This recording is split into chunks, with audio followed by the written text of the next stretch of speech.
محمدا رسول الله. Adam mengonfirmasikan kepada Allah dengan bertanya, menyampaikan. Qala, Rabb, alam takhluqni biyadik? Ya, Adam mengatakan, ya Allah, bukankah engkau yang mencipta aku dengan tanganmu, dengan kuasamu? Qala, bala. Kan? Kemudian Allah menjawab, ya. Qala, Adam kemudian mengonfirmasi lagi, bertanya lagi, Rabb, alam tanfakh fiyya min rohik?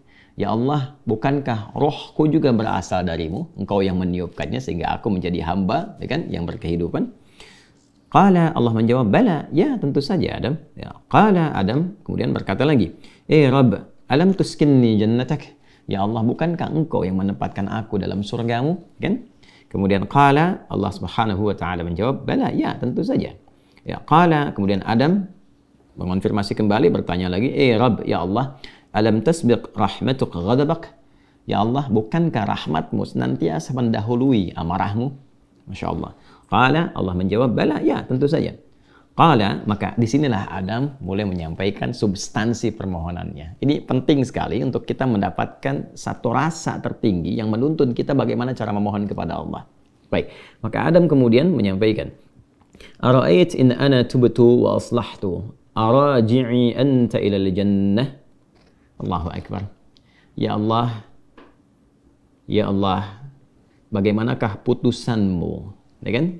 Jika sungguh aku sekarang ingin memperbaiki diri, bertobat. In ana tubtu, jika aku benar-benar ingin bertobat, memperbaiki diri, kembali pada jalan kebaikan. Kemudian wa aslahtu. Lalu setelah aku bertobat itu aku menata sisa hidupku untuk memperbaiki diri sehingga lebih baik daripada hari-hari sebelumnya, kegiatan sebelumnya, aktivitas dan perilaku sebelumnya. Arji' anta ilal jannah, apakah engkau pun akan mengembalikan aku ke surga? Baik. Qala, Allah menjawab, na'am. Ya, tentu saja, kata Allah. Lalu kemudian di sini qala fahuwa qauluhu fatalaqa Adamu min rabbih kalimat. Maka inilah esensi dari firman Allah Subhanahu wa taala di ayat ke-37 di surah kedua Al-Baqarah. Apa yang ingin disampaikan oleh Ibnu Abbas radhiyallahu taala anhuma di riwayat ini? Nah, di riwayat ini ada dua poin yang sangat penting teman-teman sekalian, yang penting sekali untuk kita garis bawahi dan menjadi pedoman bagaimana cara kita bertobat dan memperbaiki diri. Ya, yang pertama, ada kesan yang tertangkap bahwa ketika Allah menurunkan ayat-ayat taubat, bukan sekedar pedoman yang isinya membimbing kita untuk menyesali, kemudian memperbaiki dan menata kehidupan lebih baik daripada sebelumnya. Tapi di situ juga tertanam nilai-nilai kesungguhan dan keikhlasan yang betul-betul kita mengharapkan karunia dan bimbingan Allah yang menyertai taubat kita itu.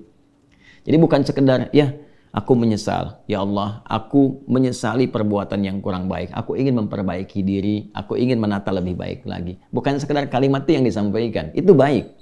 Tapi lebih daripada itu, kalau kita ingin mendapatkan penerimaan terbaik di sisi Allah, kemudian tobat kita betul-betul diterima oleh Allah, yang dengan itu menanamkan ketenangan, kedamaian, dan bimbingan untuk memperbaiki diri, maka dalam memohon taubat itu sertakanlah permohonan rahmat Allah yang mengiringi taubat yang kita mohonkan kepadanya. Bisa dipahami ya? Baik ya?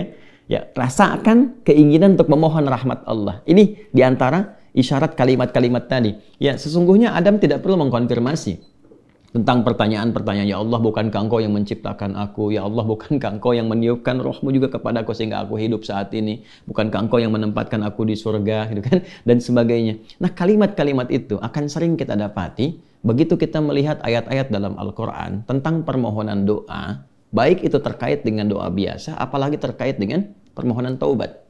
Kalau kita tarik ke kalimat-kalimat taubat, misalnya yang dimohonkan Nabi Isa alaihissalam untuk umatnya, ya ketika Allah menetapkan ini hukum, bagi yang melanggar akan dihukum begini, ya kemudian bagi yang taubat dia akan diberikan anugerah seperti ini, ya maka Nabi Isa alaihissalam terekam sempurna dalam Al-Quran menyampaikan, ya Allah, ya jika pun mereka ini berbuat salah, maka mereka ini hambamu.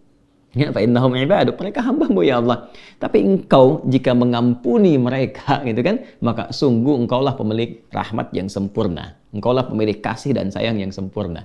Jadi sentuhan-sentuhan itu yang menyertakan rahmat Allah dalam permohonan kita, itu yang lebih cepat mengguncang arasy dan memberikan kemudian pendampingan langsung dengan rahmat Allah itu pada taubat kita yang menjadikan taubat itu semakin sungguh-sungguh. Ini kunci utama Jadi kalau saya panjang lebar menyampaikan, simpelnya begini. Kalau tobat jangan nanggung.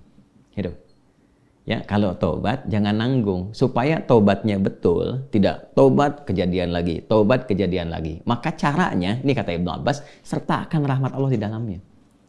Supaya rahmat Allah itu mengiringi kesungguhan taubat kita, penyesalannya tertanam dalam jiwa, setelah itu kita merasakan perubahan. Itu poinnya. Jadi kalau ingin cepat taubatnya diterima oleh Allah, rasakan rahmat Allah hadir di dalamnya, lalu tanamkan pada diri kita. Ya kan? Ya, dihidayatkan Allah yang menciptakan engkau. Allah memberikan jalan kepadamu. Allah memberikan nafas kepadamu. Allah memberikan waktu. Saat kamu akan berpulang. Kalau bukan karena rahmat Allah, bagaimana engkau berhadapan dengan Allah saat dihisab? Ya kan? Lalu kita balikan, ya Allah, engkau yang menciptakan aku. Engkau yang memberikan kehidupan kepadaku. Engkau yang memberikan jalan-jalan kepadaku. Sungguh dalam keadaan ini aku hambamu yang engkau maha tahu banyak berbuat maksiat. Tapi aku pun menyadari betapa besar rahmatmu yang melampaui murkamu. Maka dengan semua rahmat aku mohon ya Allah, bimbing hamba untuk bertobat, memperbaiki diri sebelum berpulang kepadamu. Nah, kalimat-kalimat itu dalam. Itu poin yang pertama. Ya? Jadi singkatnya itu, jika ingin bertobat, jangan nanggung, sertakan rahmat Allah di dalamnya sehingga membuat kita lebih serius dan lebih kemudian merasa ya dalam jiwa kita untuk kembali kepada Allah. Yang kedua, ada poin anugerah. Ya, orang-orang yang tobatnya serius, yang benar untuk memperbaiki diri, bukan sekedar formalitas dia bertobat ya dengan istighfar misalnya, walaupun di situ pasti ada jalan kebaikan.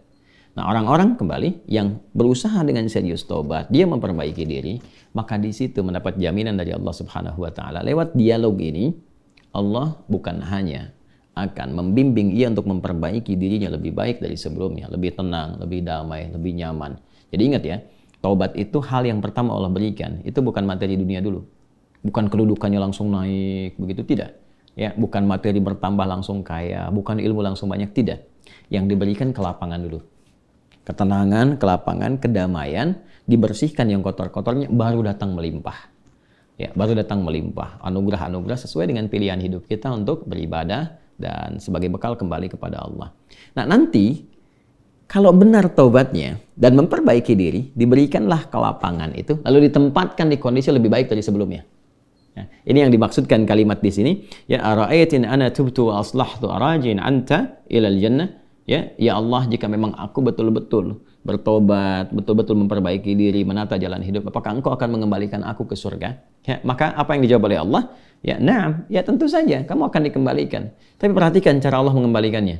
Ditempatkan di surga yang lebih baik dari surga pendahuluan sebagai tempat belajar sebelum turun ke bumi. Silakan perhatikan.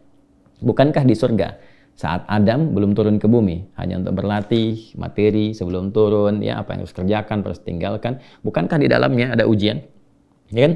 Silahkan makan minum tapi jangan dekati yang ini, jauhi ini, lakukan ini, ya kan? Perintah dan larangan. Tapi surga yang akan ditempati saat kita kembali kepada Allah. Bagaimana wujudnya? Bagaimana sifatnya? Allahu Akbar, jannatun na'im, semuanya kenikmatan.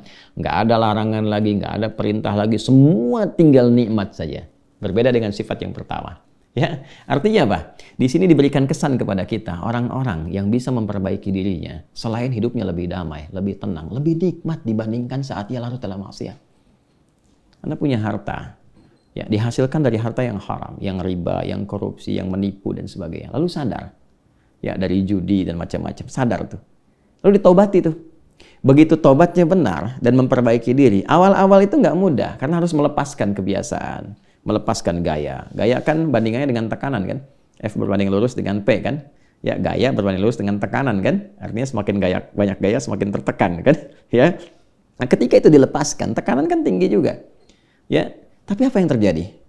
Balasannya ketenangan setelah itu. Kedamaian. Setelah tenang, damai dibalik sama Allah tuh. Dibalik, diperbaiki hidupnya. Lebih enak lagi, lebih menikmati kehidupan, lebih berkah, lebih tenang, gak dikejar apa-apa. Yang paling menarik, pulangnya pun disambut. Allah perintahkan pada malaikat, sambut dia. Dari mulai sakaratul mautnya. Langsung disambut dengan kalimat-kalimat ketenangan. Ya ayyatuhan nafsul mutmainnah, hei jiwa yang tenang. Irji'i ila rabbika radiyatan mardiyah. Cepat balik kepada Rabbmu. Ya kan? Kembali kepada Tuhanmu. Dengan keadaan yang nyaman. Aku ridha dengan amalmu, engkau pun ridha dengan pemberianku. Kemudian apa? Fadkhuli fi ibadi wadkhuli jannati. Masuk dalam golongan hamba aku siapkan surga untukmu.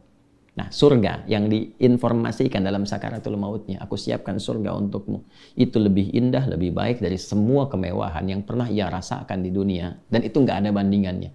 Walaupun setetes. Walau setetes. Itu poinnya. Jadi, bertobat itu mesti punya motivasi. Ya, jadi kalau nggak ada motivasi, sulit kita melakukan itu.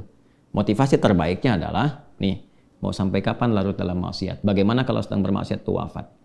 Ketika sudah menyadari itu, cepat perbaiki, cepat bertobat. Begitu tobat itu dilakukan dengan benar, janji Allah turun. Ya, selain dibimbing, diberikan ketenangan, kedamaian, dibalikin lagi, lebih nikmat dari sebelumnya.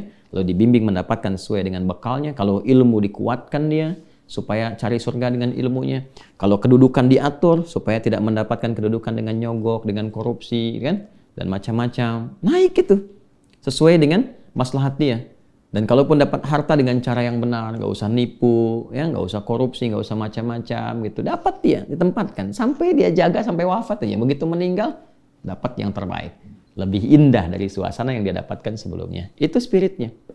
Ya, itu yang tadi saya katakan, menjadikan Allah sangat mencintai orang yang selalu berusaha menata dirinya lebih baik.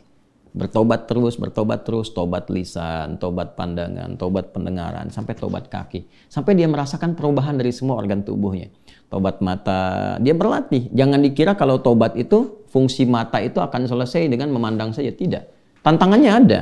Nah, nanti keberhasilan tobatnya itu diukur dengan ketika memandang yang tidak diinginkan oleh imannya, dia bisa elakkan pandangan. Itulah ghadul basar. Ya, telinga juga begitu. Kalau sudah nanti cukup bagus, terlatih dengan tobatnya, dia akan hanya gunakan refleks pendengaran untuk yang baik saja. Sampai ke ujung kaki. Demikian.